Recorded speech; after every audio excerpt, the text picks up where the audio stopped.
Wakil Ketua DPC PDI Perjuangan Kabupaten Purworejo, Jawa Tengah, dipanggil ke kantor pusat PDI Perjuangan.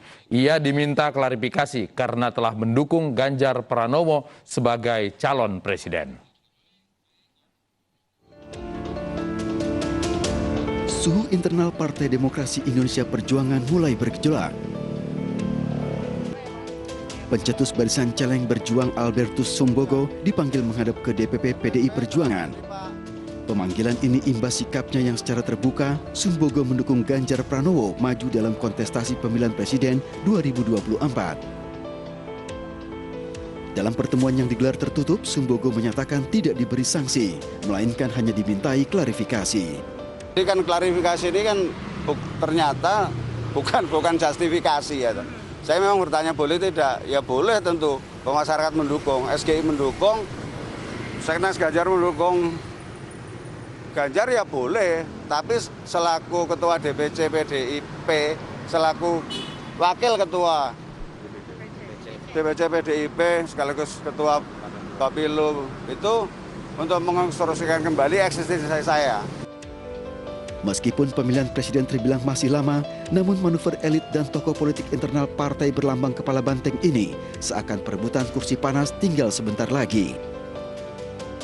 Sosok Ganjar Pranowo yang kini menjabat sebagai Gubernur Jawa Tengah dikenal cukup dekat dengan rakyatnya. Hal ini yang membuat para simpatisan mulai menggalang dukungan untuk Ganjar Pranowo.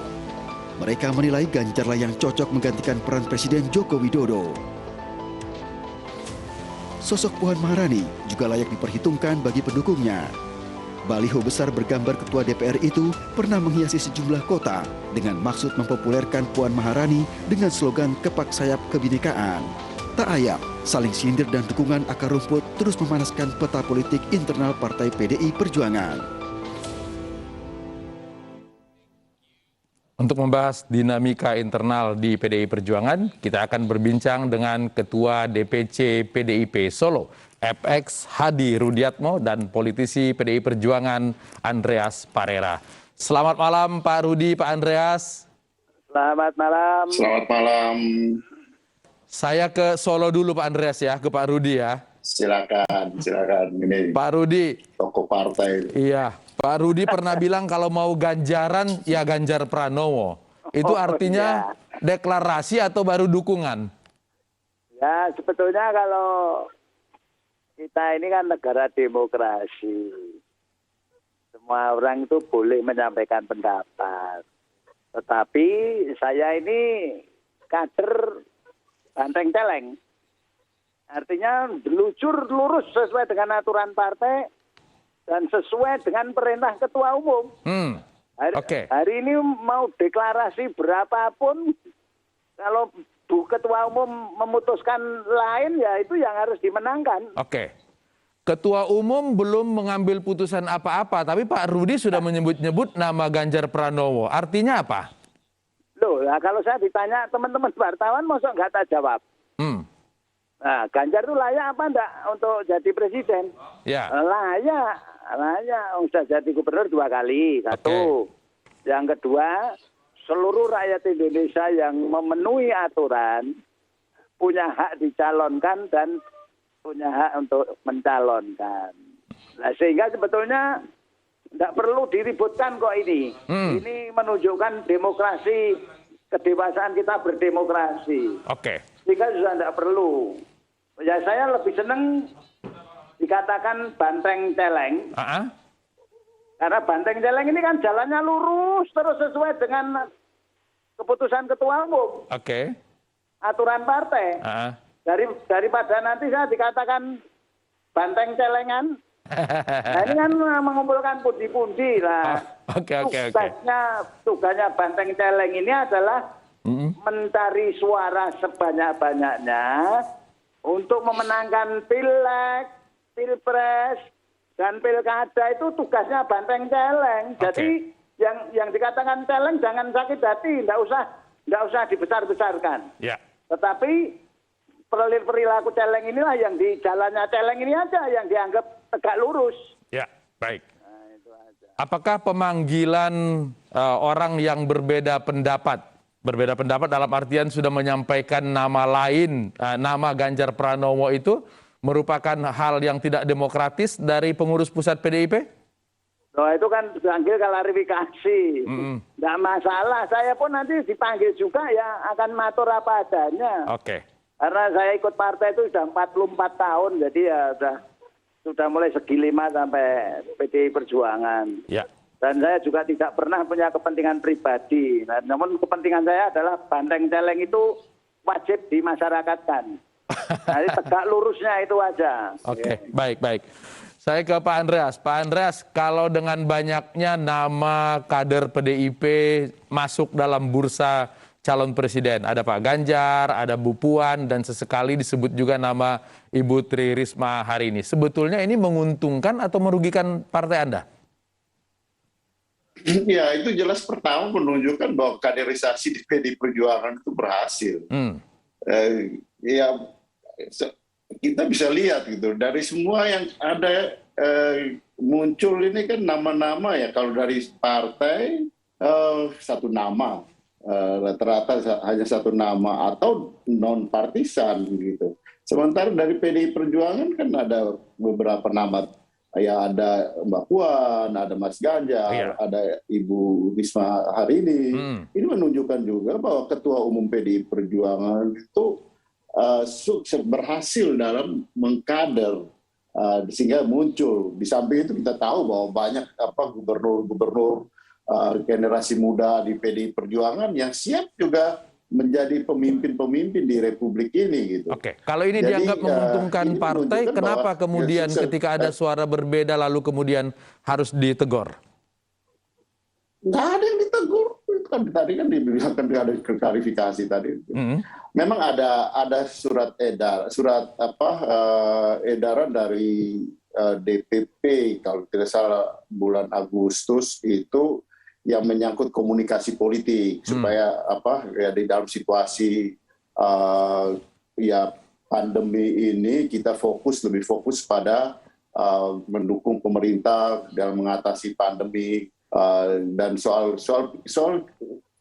pilpres itu, keputusan pilpres siapa yang menjadi calon itu kan semua juga sudah tahu bahwa itu adalah hak prerogatif Ketua Umum, dan ya kita menunggu apa yang akan diputuskan oleh Ketua Umum. Itu di PDI Perjuangan itu umum, semua sudah tahu. Oke. Sambil dan menunggu, kita tegak lurus dengan keputusan Ketua Umum itu. Ya, sambil menunggu putusan Ketua Umum itu tidak boleh ada suara-suara yang mengusung nama tertentu, nama ini. Ini kan sebenarnya kalau menguntungkan boleh dong diramaikan di publik. Yang terjadi yang meramaikan itu kan lembaga-lembaga survei, Mas.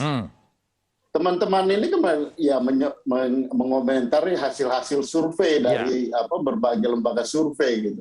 Karena kita tahu politik ini kan sekarang juga ya sebagian dari proses politik menuju pilpres ini kan masuk ke wilayah industri politik gitu kan. Di mana di situ ada kapital, di situ ada kebebasan, sehingga masyarakat mempunyai persepsi macam-macam gitu tentang bagaimana proses, dan yang paling menjadi perhatian itu adalah proses kandidasi ini gitu. Teman-teman di PDI Perjuangan kan merespon memberikan jawaban terhadap pertanyaan-pertanyaan, termasuk kemarin saya diminta untuk memberikan survei dan memberikan tanggapan tentang hasil survei.